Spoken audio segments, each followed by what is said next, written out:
17, desde a sua juventude, era um guerreiro. Lutava em prol de seus irmãos africanos que tanto sofriam na mão de seus coronéis e feitores.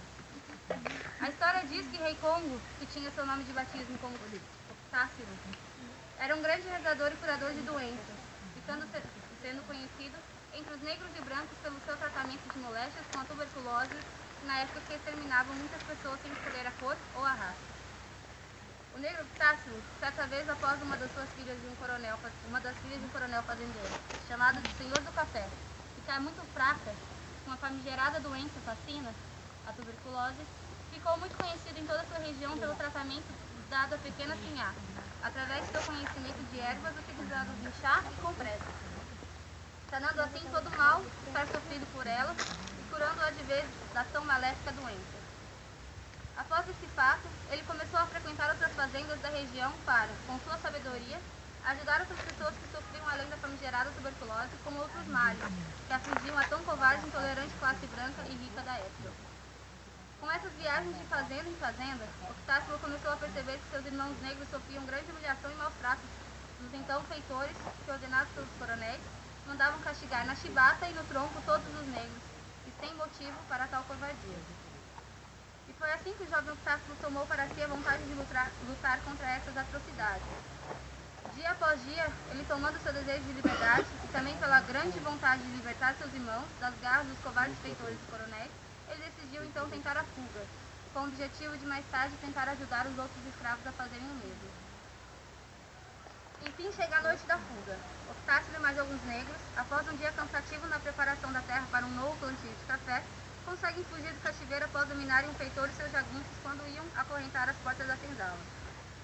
Vários negros fugiram, muitos deles foram recapturados e alguns mortos, mas Octácilo, conseguindo se embrenhar nas matas escuras, conseguiu enfim a sua liberdade. A partir desse dia, ele, com a ideia fixa em tentar libertar seus irmãos escravizados, pregou ao pai Oxalá e todos os orixás que lhe mostrassem os caminhos para que ele conseguisse o tal feito. Após vários dias e noites fugindo pelas matas sagradas do pai Oxó, ele se depara com uma montanha, que na época era conhecida como o Monte dos Perdidos. Essa montanha tinha centenas de caminhos que, interligados, chegavam a lugar algum, e apenas um caminho levava ao cume da montanha. Octácilo por algumas vezes já ouvira falar da lenda do Monte Perdido, e sabia que esse cume da montanha seria o lugar ideal para se abrigar e abrigar os negros que desejavam libertar dos açoites e dos troncos destruidores. Em suas orações, ele pediu aos orixás sagrados que lhe abrissem o caminho, e que ele conseguisse chegar ao cume da montanha sem se perder no labirinto que levaria à morte. Foi aí que ele começou sua caminhada rumo à tão assustadora montanha, e sem se dar conta, subia a trilha de maneira tão segura e confiante. Sem esperar, em poucas horas já estava diante do grande campo florido, com um grandioso lago de águas límpidas. Ele, admirado por tanta beleza daquela natureza, que lhe foi entregue por Oxalá, se ajoelhou e agradeceu pelo presente tão belo. E foi nesse belo e protegido lugar que Octácilo começou a sua luta de livrar a escravidão de seus irmãos negros, pois ali estava nascendo o quilombo do Congo, e também o sonho de ser o caminho da paz buscada pelos quilombolas. Entrando pelas fazendas cafeeiras durante a madrugada, ele começou a resgatar os negros escravos, levando-os para o quilombo do Congo, e ali esses negros começaram a plantar e construir seus lares e famílias. Octácilo escolhia os negros mais novos, fortes e ágeis, fazendo deles um grupo de guerreiros da mesma causa, ou seja, libertar mais e mais escravos. No primeiro grupo já preparado para a ação, o negro Octácilo recebeu o nome de Rei do Quilombo, do Congo, e a partir desse dia passaram a lhe chamar Rei Congo, como é conhecido até hoje nas casas de Umbanda. Certa vez, em mais uma das centenas vezes que Rei Congo tentava buscar a liberdade para os negros escravizados, um certo coronel muito temido dentro da região fez com que seus feitores e centenas de jagunços ficassem de tocaia por vários dias e noites, com o intuito de capturar o libertador de escravos. Numa noite nebulosa, na qual o Rei Congo e seus guerreiros estavam prontos para mais uma ação, o velho negro Maláquia, que tinha o dom da vidência, disse ao seu rei que aquela noite ele não deveria levar seus guerreiros, pois muitas mortes poderiam acontecer. Ele deveria ir só, pois, apesar de muito perigoso, essa seria a oportunidade que ele traria um grande aliado nas causas que lutavam. O Rei Congo, com toda a sua humildade, concordou com o velho e saiu para essa missão. Ao chegar na fazenda em questão, Rei Congo tentava chegar na senzala onde dormiam os negros. Porém, a um certo momento, ele se depara com 2 feitores da fazenda e dezenas de jagunços armados. O feitor o acorrenta em um tronco próximo à senzala e espera o dia raiar e acatar as mortes do tão famigerado coronel. O rei Congo, com um olhar firme porém sereno, tenta buscar forças nas palavras do velho vidente e tentava entender o fato de toda a causa do acontecimento. Sabia ele que tudo o que acontecera teria uma razão, porém até então não conseguia chegar a nenhuma resposta em que aquilo poderia ajudá-lo na luta contra a escravidão. O sol raiou, o feitor que ora tinha acorrentado o rei Congo tinha um semblante cansado, parecia amargurado. Ele mandava um de seus jagunços levarem a notícia da captura do libertador de escravos ao coronel, que logo vem com as ordens de açoitarem o negro até a morte, e que levassem o corpo dele até o próprio coronel, para que junto dos outros coronéis fizessem a comemoração da morte do tão temido rei Congo.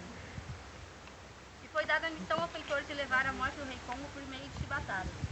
E ele, o feitor, já preparado para começar a tortura daquele corpo preso ao tronco, olhou nos olhos do rei Congo e disse a ele que era tal negro curador de doenças, tão conhecido da região por ter curado muitas pessoas da medonha doença da época, a tuberculose.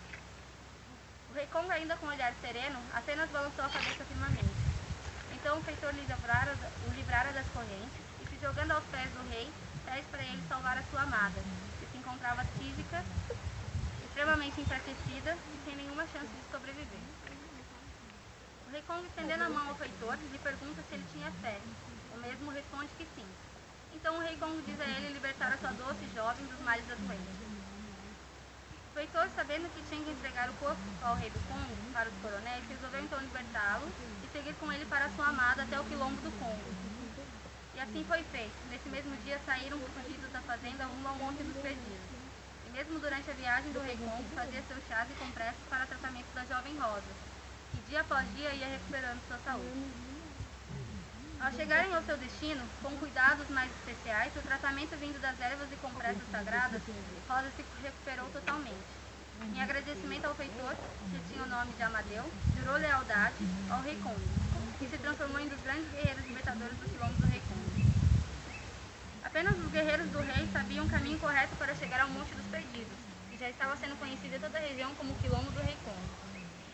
Como a quantidade desses guerreiros ainda era baixa, não davam conta de libertarem tantos escravos como era a vontade do rei Congo, pois suas viagens de ida e volta às fazendas eram longas, cansativas e perigosas. Ele então decidiu montar pequenos quilombos que servissem de esconderijos para os quilombolas próximo ao quilombo principal, tentando assim conseguir um pouco mais de tempo para aumentar as ações contra a escravidão na fazenda.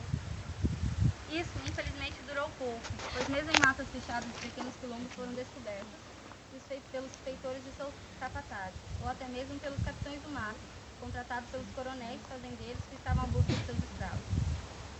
O rei Congo então decidiu que, mesmo com a demora das viagens e a dificuldade da subida, seria melhor que os negros libertados fossem levados diretamente para um lugar seguro, ao invés de acamparem em pequenos quilombos à espera de alcançarem um número maior de quilombolas. E assim foi feito. Por longos anos, o rei Congo e seus guerreiros libertavam seus irmãos escravos, e levavam para o quilombo, e lá eles plantavam, criavam animais, construíam laços, cultivavam seus orixás e viviam em paz e liberdade.